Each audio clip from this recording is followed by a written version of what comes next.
As individuals with souls, how should we find within ourselves a fountain of inner confidence and strength, while avoiding violence, mutual enslavement and conflict, to seek personal peace and happiness, as well as a harmonious and orderly society? I have been a policy research economist, an entrepreneur, and later in life, a philanthropist, aiming to build a civil society. I authored the book, The Human Calling, after a series of failures in my attempt to reform China left me directionless. I couldn't find meaning in my life. I began to question what differentiated Eastern and Western civilization beyond the material differences. I found that there are stark differences in public institutions.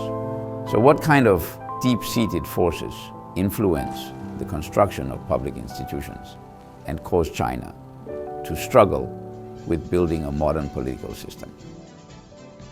In my view, the evolutionary history of human civilization can be divided into two parts. One part pertains to the history of human ability, and the other part pertains to the history of human calling. Human ability refers to human relationships. It's about what we commonly call human rationality, which involves weighing the pros and cons when making choices.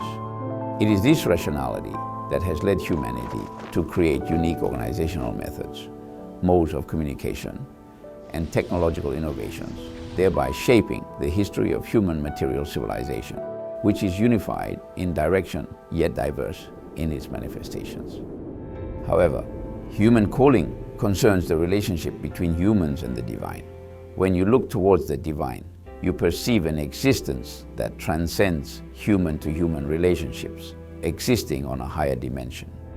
You will praise and worship from the bottom of your heart, and you will also reflect on your inner humility and transcendence. The true God has no self-interest. He represents the ultimate truth and exists in the sacred realm. He tells us, why do humans exist? What kind of life and society are worth pursuing in one's lifetime?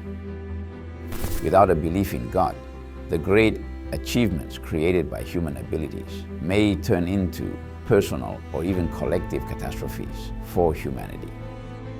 Therefore, the book, The Human Calling, is my intellectual journey through Eastern and Western philosophy and history, and an answer to these questions. I hope my readers can focus on and understand the grand logic of human history from this book. In this era of information explosion and fragmentation, I wish for them to maintain holistic thinking, gain insight into public issues, embrace faith, and believe that faith in God is the sword that severs all man-made gods and human enslavement.